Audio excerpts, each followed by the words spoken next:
एक minute please, मजाक नहीं, सीरियस बात है। 7401 दे दो। नमस्कार, मुझे दो, स्पीकर कर दिया। तुम लगाओ अरविंदो का, भंडारी जी का लगाओ। हाँ नमस्कार। नमस्कार। कौन बोल रहा है? मैं किराए हॉस्टल रिसेप्शन से बोल रहा हूँ। अच्छा, रिसेप्शन से। ये इनके जिनके एडमिट जो क्रिटिकल हमारे मरीज है, मैं जीतू पटवारी बोल रहा हूँ, पूर्व मंत्री। जी सर नमस्कार। जीतू भैया, बहुत नाम सुना है आपका। हाँ नमस्कार। मैं ये कह रहा था कि अभी क्या हमारे आईसीयू के 3-4 बेड अवेलेबल हो जाएंगे या मंगाने थोड़े रायसेन से? 3-4 बहुत क्रिटिकल है, क्या व्यवस्था है भैया? मतलब कोविड के लिए? कोविड के लिए जीतू भैया, वो अपन को डॉक्टर गोइंग की तरफ से कोई बात करना पड़ेगी। पूरा हॉस्टल फुल चल रहेगा। मैं आपको नंबर दे दूं तो आप वो सेम बात कर लो। तो क्या स्थिति क्या है अभी? 3-4 बुलवा लूं, अगर बात नहीं हो तो हो जाएगा, नहीं हो पाएगा? नहीं हो तो सब जाएगा, आप बोले वो तो सब हो जाएगा, ऐसी की बात नहीं, मतलब वो सीधे वहां से फोन कर रहे हैं आपके यहाँ तो मना कर रहे हैं, ये कहना है? नहीं, अपन इसलिए मना करें क्योंकि अपना बेड पूरे फुल आ रहे हैं, सब पलंग भर चुके हैं। पलंग भर चुके हैं? हाँ, एक बार अगर आप डॉक्टर से बात कर लो फिर वो डिस्चार्ज वगैरह कर कुरा के कुछ रास्ता निकालेंगे आपके पेशेंट्स के लिए। अच्छा, डिस्चार्ज करेंगे किसी को तो कर देंगे जगह। हाँ ठीक है, चल 1 मिनट अरविंदो में। हाँ दे, हाँ लगाते जाओ। ये चिरायू का है ना? अब हम लगाते हैं CMHO इंदौर। लगाओ, जल्दी से लगाओ, जल्दी लगाओ यार, ये तो तुम्हें करना चाहिए। इंदौर यहाँ के CMHO को लगाओ, तिवारी को लगाओ। ये परिस्थिति है जग जाहिर। बहुत योद्धा हैं हमारे मुख्यमंत्री जी, जिन्होंने कोविड को लेकर अपनी लड़ाइयां लड़ी। अब हेलो जी, मैं कह रहा था ये चौहितराम में जगह मिल जाएगी? चौहितराम में देखो जरा। हाँ देख के चालू रखूं? हाँ चालू। हाँ, आईसीयू।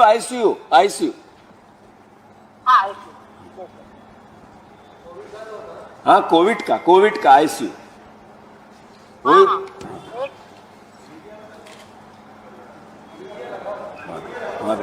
हमें दिया कि नंबर, हमें दिया लाइन कर।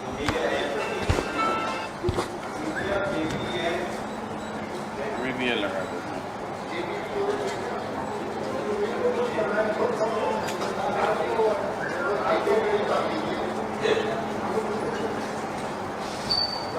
हेलो।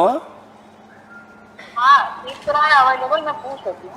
पूछ लो रिपोर्ट में अवेलेबल दिख रहा है, मैं पूछ लेती हूँ। पूछ लो, जल्दी से पूछ के बताती हूँ। पूछ को फोन नंबर वापस करेंगे आप? मैं चालू रखूं?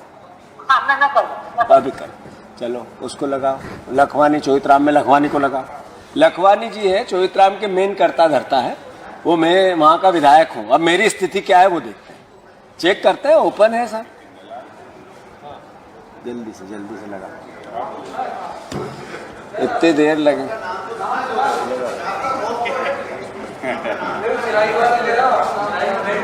ये खोप नहीं, प्यार है।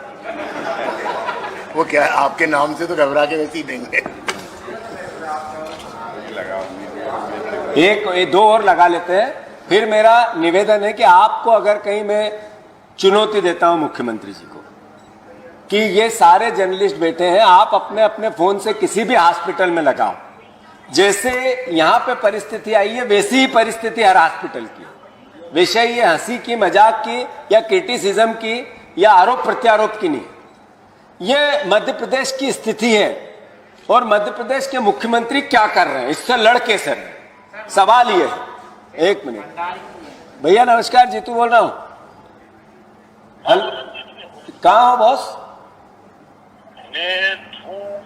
अस्पताल में आईसीयू के अंदर। अच्छा, मैं एक 2-3 ये आईसीयू के पेशेंट है भैया, भेजने पड़ेंगे, थोड़ी मदद कर दोगे क्या? जी मेरे पास कोई जगह नहीं है, एक पलंग भी खाली। एक पलंग आईसीयू का? हाँ, एक भी पलंग खाली। एक भी पलंग खाली नहीं। अच्छा, चाचा की तबीयत कैसी है उनकी? बेहतर है। बेहतर है, ठीक है। चलो फिर हो तो मुझे बताना। है ना? जैसे खाली होंगे कोई अपना खास होगा तो शाम तक सब ठीक है, ठीक है, चलो अभी डिस्चार्ज के लिए बता रहा हूं। ठीक है, ठीक है बॉस। ये अरविंदो है ना, मालिक है भंडारी, कौन है आप? कौन से एक हॉस्पिटल भोपाल का और ले लो। मतलब कुल मिला के भावना ये है कि मध्य प्रदेश की स्थिति क्या है। अब आप देखो कि पहले 20 दिन पहले जहां 1000 मरीज आते थे, वहां 2400 मरीज, 2300 मरीज, 2200 मरीज रोज मध्य प्रदेश के आ रहे हैं। इंदौर, भोपाल, ग्वालियर जहां पे पिछले 4 महीने में 3000 पेशेंट आए। 22 तारीख से पहले जो आयोजन हुए मुख्यमंत्री जी ने खुद ने किए, भीड़ की, अपना स्वागत करवाया, उसके बाद 3000 पेशेंट हो गए। मध्य प्रदेश के मुख्यमंत्री जंग लड़ रहे हैं कोरोना से, कोविड से। स्थिति यह है कि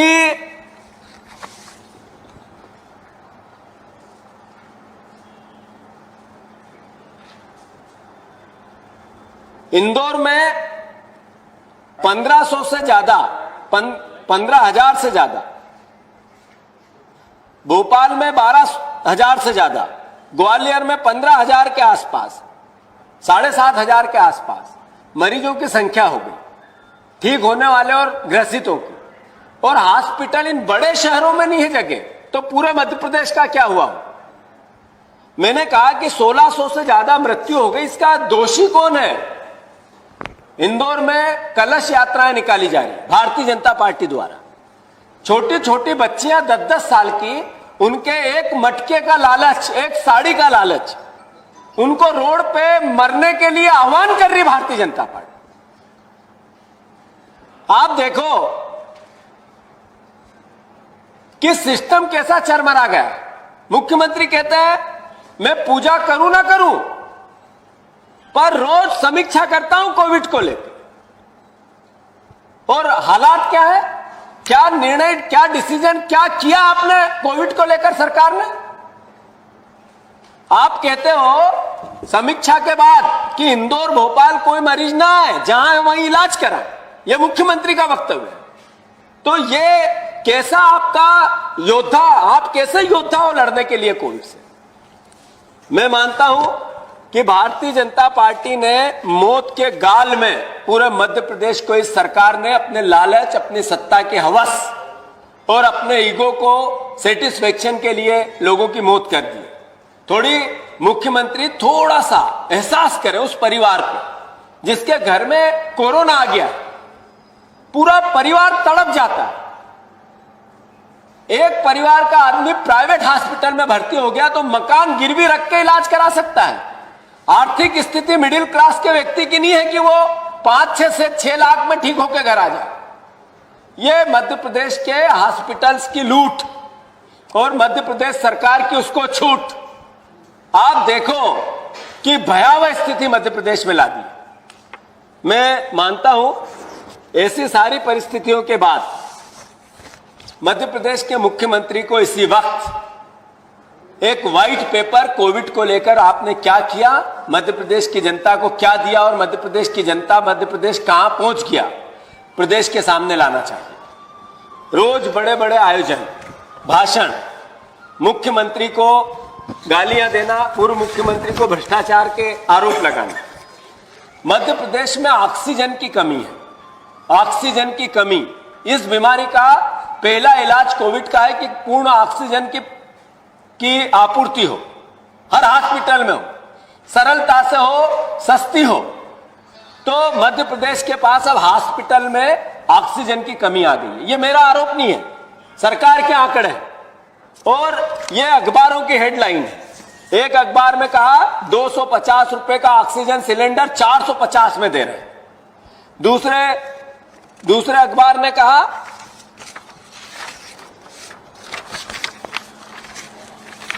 चिरायू में 5 दिन तक रोक के रखे थे हमीदिया के 25 सिलेंडर। मतलब हमीदिया में ऑक्सीजन की कमी है, चिरायू देना नहीं चाहते। 350 करोड़ रुपए का खर्च, फिर भी संक्रमण बेकाबू। 81,000 केस मध्य प्रदेश में, 350 करोड़ की लूट। जैसा मुख्यमंत्री जी ने कहा, प्रधानमंत्री जी ने आपदा को अवसर समझो, यह अवसर बनाने की कोशिश और वाहवाही लेने की बात, मैं मानता हूं ये सब बातें, ये ऑक्सीजन संकट, होशंगाबाद में लगेगा नया प्लांट, शिवराज ने उद्धव से बात की, अब बात की 4 महीने बाद, अभी तक सो रहे थे क्या समीक्षा कर रहे हैं? मानना एक भ्रष्टाचारी लोगों का कुनबा आरोप लगाता है पूर्व मुख्यमंत्री पर कि आपने ट्रांसफर की फैक्ट्री खोल ली, उद्योग खोल लिया, लगातार बयान। मैं पिछले 4 महीने कोविड की महामारी में, जहां एक जगह से दूसरी जगह आना जाना प्रतिबंध था, इस सरकार ने क्या किया? यह भ्रष्टाचारी सरकार अपने आप को कहती है कि हम साफ गोई साफ से काम करते हैं। इस सरकार ने 10,000 ऑफलाइन टीचरों के ट्रांसफर किए अभी इस महीने, 1 महीने। इस सरकार ने 10,000 से ज्यादा दूसरे अलग अलग विभागों के छोटे छोटे कर्मचारियों के ट्रांसफर किए। इन्होंने 70% आईएएस बदल दी, 65% आईपीएस बदल दिए। डीएसपी और डिप्टी कलेक्टर की रेंज 80% ट्रांसफर कर दी। यह सरकार आईएसएफ 50% वन विभाग के 50% ट्रांसफर कर दी। आरटीओ जगह जगह, जिससे सबसे ज्यादा भ्रष्टाचार करना चाहते हैं ये दो कुनबे, ये मैं नहीं कह रहा हूं, ये भारतीय जनता पार्टी के महामंत्री आए थे संतोष, उन्होंने कहा कि ज्योतिरादित्य सिंधिया का खेमा भारतीय जनता पार्टी में घुल नहीं रहा है। ये मेरे बयान नहीं है, अखबारों में मैंने देखे। ये घुलने वाला पदार्थ है ही नहीं ज्योतिरादित्य सिंधिया, जलने वाला पदार्थ है। ये भूले नहीं संतोष कि ये ज्वलनशील पदार्थ है, घुलने वाला पदार्थ है ही नहीं। या तो खुद जलेगा या तुम्हें जलाएगा, हम बच गए। आप देखो कि टीआई और पंचायत विभाग के 80% लोकल स्तर पर ट्रांसफर, सिर्फ पैसे की लूट, भ्रष्टाचार की छूट हर मंत्री को। शिवराज ऐसा है, शिवराज खुद समीक्षा नहीं कर पाते हैं एक एक विभाग की कि ये मेरा विभाग, इसमें क्या चल रहा है। अगर करेगा तो मंत्री डराएगा। एक डरपोक मुख्यमंत्री मेरे प्रदेश की सत्ता पे बैठ गया है, डरपोक मुख्यमंत्री जो ज्योतिरादित्य सिंधिया से डरता है अपनी सरकार बचाए रखने के लिए, मंत्रियों से डरता है मैं कैसे भी मुख्यमंत्री रहूं इसके लिए, और खुद हर तरह की कायरता केवल कमलनाथ को किसी न किसी रूप में आरोप प्रत्यारोप करके मैं अच्छा बनूं, यह कोशिश। मैं मानता हूं कि जनता को भ्रमित करना उनका मुख्य उद्देश्य। आज किसानों की 40,000 रुपए पर हेक्टेयर की डिमांड जो खुद ने उनने की थी, आप राहत राशि क्यों नहीं देना चाहते? सिर्फ बयान और भाषण क्यों? किसान मेरा भगवान और मैं उसका भक्त, और बाकी किसानों की मैं हत्या करूंगा भगवान की, यह व्यवहार क्यों? आपने बिजली के बिल, कल मुरैना में एक सभा में कहा कि बिजली के बिल हमने माफ कर दिए, और दूसरी में कहा हमने स्थगित कर दिए। एक मुख्यमंत्री एक दिन में 2 बयान, क्या हो गया भैया आपको? आप प्रदेश के मुख्यमंत्री हैं, आपने स्पष्ट करें कि किसानों के या आम आदमी के बिजली के बिल कोविड को लेकर आपने माफ किए हैं या स्थगित किए हैं? और माफ किए तो हम आपका स्वागत करते हैं, और स्थगित किए तो आपसे ज्यादा झूठ बोलने वाला दूसरा मुख्यमंत्री नहीं। बात बहुत है करने की, पर एक महत्वपूर्ण बात, 6 महीने में जब से ये मुख्यमंत्री वापस बने, लगभग 5-5.5 महीने, एक काम प्रदेश के मुख्यमंत्री और उनकी भारतीय जनता पार्टी के अध्यक्ष ये सब बताएं जो उन्होंने इस प्रदेश की जनता के लिए किया है, जिससे प्रदेश का भला हुआ। एक काम, सिर्फ एक काम इस 6-5 महीने में, कि ये कहें कि हमने ये काम किया जिससे मील का पत्थर साबित होगा। अभी आत्मनिर्भर मध्य प्रदेश की बात हुई थी, क्या हो गया उस आत्मनिर्भरता? समाप्त। आपने जिस तरीके से भ्रष्टाचार को पोषित किया पिछले 15 साल में, जनता ने आपको रिजेक्ट किया, आप आए और फिर भ्रष्टाचार चालू। ये कृषि विभाग का, हार्टिकल्चर का,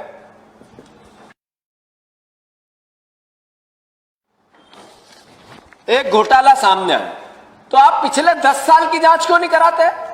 सिर्फ 6 महीने, 8 महीने या 10 महीने की जांच क्यों कराना चाहते हैं? हमारे कृषि मंत्री ने लिख के दिया, एक उनकी नोटशीट है उन्होंने जारी की कि इस तरह से इस अधिकारी इसमें लिप्त है, इन पर कार्रवाई होनी चाहिए। तो मौन क्यों है यह सरकार? जब पिछली सरकार जांच के दायरे में ला चुकी थी पूरे घटनाक्रम को, तो आपने उसको क्यों? इसलिए कि गुजरात का एक व्यापारी उसमें लिप्त है, इसलिए बचाना चाहते हो। ये नर्मदे नमामि योजना का घोटाला, जिसमें उमंग सिंगार ने लगातार जांच के कोशिश की थी, जबलपुर का एक केस सामने आया है, ये पूरी डिटेल है ये, जिसमें बिना पौधे लगाए ही 2 करोड़ का 3 करोड़ का भुगतान कर दिया, 55-60 करोड़ का भुगतान हुआ था। आप हमें भ्रष्टाचार की बात सिखाते हो? खुद भ्रष्टाचार गले गले तक नहीं, सर सर तक नहीं, सर से 6 हाथ ऊंचे आपके भ्रष्टाचार दौड़ रहा है मुख्यमंत्री जी, और कमलनाथ पे आरोप प्रत्यारोप करते हो। 50-50 करोड़ रुपए देके आपने विधायक खरीदे, इससे बड़ा भ्रष्टाचार देश में नहीं हुआ, दुनिया में नहीं हुआ, लोकतंत्र में नहीं हुआ। इतने बड़े भ्रष्टाचार के आप भागी हो, आपके मुंह से भ्रष्टाचार की बात करना एक तरह से पाप है। तो आप भ्रष्टाचार की भी जब बात करते हो तो पाप की बात करते हो, खुद उसमें लिप्त हो। मैं मानता हूं कि कांग्रेस पार्टी ने इन सब बातों को जनता तक ले जाने की बात करी है। जैसे ही चुनाव डिक्लेयर होंगे, हमारी अभी कोशिश होती है कि हम कम से कम जनता के बीच में जाएं, जिससे ये कोविड की बीमारी से जनता बचे। मैं आग्रह करता हूं भारतीय जनता पार्टी के नेताओं से, आपसे प्रार्थना है कि कोविड की महामारी में संयम और राजनीतिक पुट से ज्यादा लोगों की जान है, ये संक्रमण की रोकथाम है, कोरोना से लड़ाई है। इसमें आपका पहला अधिकार है इससे लड़ने का और एक मर्यादा सहित कोई योजना बनाने का। कांग्रेस पार्टी आपका साथ देना चाहती है इस जंग में। हम चाहते हैं कि कोविड से लड़ने में सरकार का हम साथ दें, पर सरकार ही भ्रमित हो जाए तो कौन क्या करे। मैं मानता हूं कमलनाथ जी ने स्पष्ट संयम के साथ राजनीतिक आयोजन की बात की, कभी वो निकले नहीं कि भीड़ होगी तो कोविड ज्यादा फैलेगा। एक मर्यादा एक नेता ने रखी, उसके विपरीत भारतीय जनता पार्टी ने क्या किया? आप सबको सर्विस दे दे। हम मानते हैं हम सबको मिलकर इस कोविड से लड़ना चाहिए, और शिवराज सिंह चौहान से अनुरोध है कि आप जबरदस्ती के मुख्यमंत्री हो, कुर्सी हत्या कर बैठने की, चोरी की कुर्सी पर बैठे हो आप, तो चोरी की कुर्सी पर बैठ के जितना हो सके भला करने की कोशिश करो, क्योंकि बहुत कम समय है आपके पास। जैसे जितना समय है उसमें संयम से मध्य प्रदेश का और लोगों का भला करो। ये चुनाव आयोग और सरकार ने तय करना चाहिए कि किन परिस्थितियों में उपचुनाव करा सकते हैं। कांग्रेस पार्टी जब चुनाव होंगे हम तैयार हैं। हमने तो मांग की थी कि जल्दी से कोई नई योजना बना के जिससे सोशल डिस्टेंसिंग की बात हो, कोविड की महामारी से बचा जाए और चुनाव हो, इसलिए हो कि ये जो सत्ता के चोर डाकू, इनको मध्य प्रदेश की जनता हटा सके।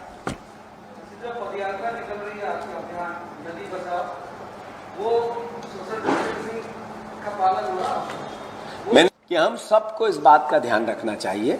जहां तक नर्मदा की बात है या यात्रा की बात है, मैं मानता हूं उसमें सोशल डिस्टेंसिंग के पालन के साथ ही उस काम को कर रहे हैं, इसीलिए 12 दिन चले। जो यात्रा 10 दिन में पूरी हो सकती थी, 8 दिन में पूरी हो सकती थी, उसको 11 दिन चलाया गया। इसका मूल कारण था कि भारतीय जनता पार्टी का असली भ्रष्टाचारी चेहरे को भी तो सामने लाना है। उसमें आप सब लोग लिखते हो, अखबारों में आता है, और जब उस बात को एक राजनीतिक दल विपक्ष नहीं उठाए, ये भी ठीक नहीं है। तो इसलिए मैं मानता हूं कि इनके भ्रष्टाचार को सरविदित करना भी हमारा दायित्व है, वो हम कर रहे हैं। और कोई? Thank you. एक सवाल हो गया अभी, आपने जब सीएम शिवराज सिंह पर जब आरोप लगाए थे कि उनके घर पर मशीन मिली थी नोटों की, तो वो कोर्ट गए थे। अब आपके कमलनाथ जी के ऊपर आरोप लगे हैं कि भाई बोरा भर के नोट निकले हैं, तो क्या आप लोग कोर्ट जाएंगे क्या? पहले दो तरह की बातें हैं, दो तरह की। हम जब बात कहते थे तो हम विपक्ष में रह के अपनी बात कहते थे। शिवराज जी अभी सत्ता में है, झांझ मंजीरे बजा रहे हैं। एक भ्रष्टाचारी अगर आरोप लगाने से पहले एक मुख्यमंत्री ये कहता है कि ये ऐसा था, भ्रष्टाचारी था, तो आप क्या गीत गा रहे हो कुर्सी पे बैठ के? कार्रवाई क्यों नहीं करते? झूठ, भ्रम, मायाजाल, लोगों को भ्रमित करना शिवराज का पर्याय है। इसलिए इनके आरोपों में इसीलिए सच्चाई नहीं है कि जो मुंह से बोलता है और काम नहीं करता है। कमलनाथ कहते थे मुंह चलाने और सरकार चलाने में अंतर है, ये मुंह चलाने वाले लोग।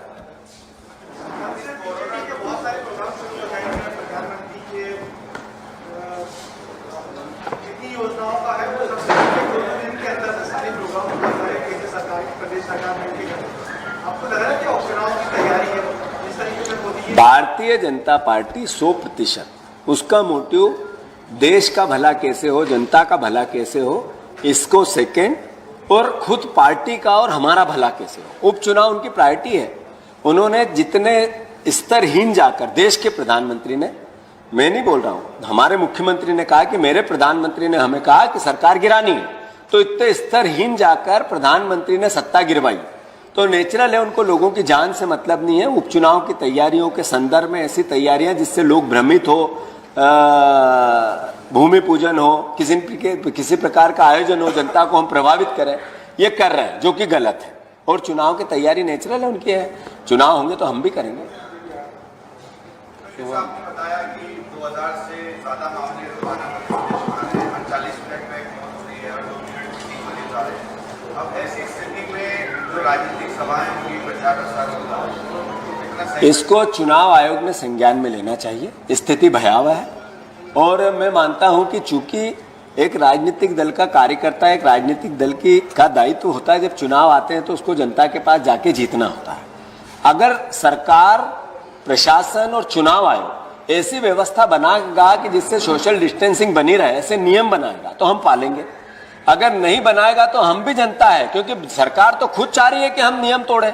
सरकार तोड़ रही है, मुख्यमंत्री उसके नेता हैं। नए नियम तोड़ने के, लॉकडाउन के नियम तोड़ने के प्रधानमंत्री जो भाषण देते हैं उसकी अवहेलना करने वाला कोई एक योद्धा है जो नेतृत्व कर रहा है, वो शिवराज सिंह चौहान।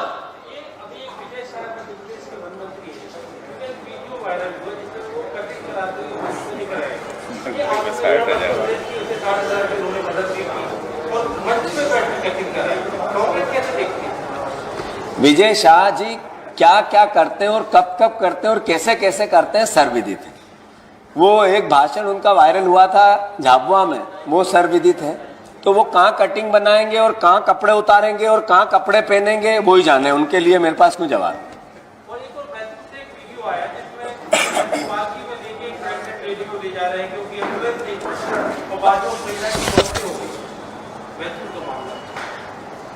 फिर से मैं सॉरी में फिर से बताएं, एक क्या था?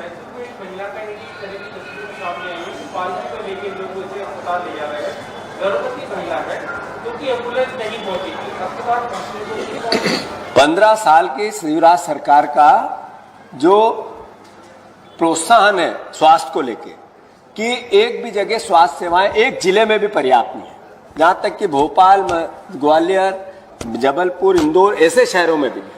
तो आप इस जो बैतूल का मामला है, ऐसे मध्य प्रदेश में सैकड़ों जगहें हैं जहां शिवराज का रोज चेहरा दिखता है कि कुछ नहीं किया है।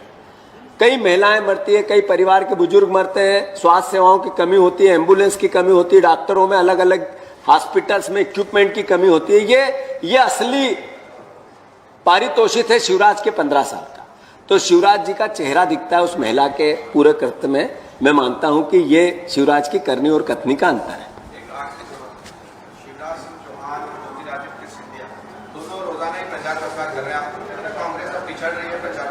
ये बिल्कुल सही है। एक तरफ हम रोज कोरोना को लेके बात करते हैं, दूसरी तरफ हम भारतीय जनता पार्टी की लाइन पे चलना चाहते हैं। अभी इंदौर में, सांवेर में और आगर में कमलनाथ जी का कार्यक्रम घोषित हुआ है। पूरी तैयारी सोशल डिस्टेंस के साथ होगी, हर कुर्सी की दूरी कितनी होगी, कौन कौन कैसे बैठेगा, ये पूरा ध्यान रखा जा रहा है। कुल मिला के चूंकि हम राजनीतिक दल है, जब सत्ताधारी दल वो काम करता है तो हम कितने दिन धैर्य रखें, कब तक धैर्य रखें। आज आप देखो ये 3 महीने से 2 महीने से कर रहे हैं। 2 महीने बाद जब हमारे मुख्यमंत्री, पूर्व मुख्यमंत्री, हम लोग जा रहे हैं तो अल्टीमेटली इनका विरोधी इतना है कि भीड़ इतनी होती है कि हम कई बार चूक भी हो जाते, पर हमारी कोशिश होती है हम सोशल डिस्टेंसिंग का पालन करें। और ये तो लोग जनता को मारने में लगे। धन्यवाद।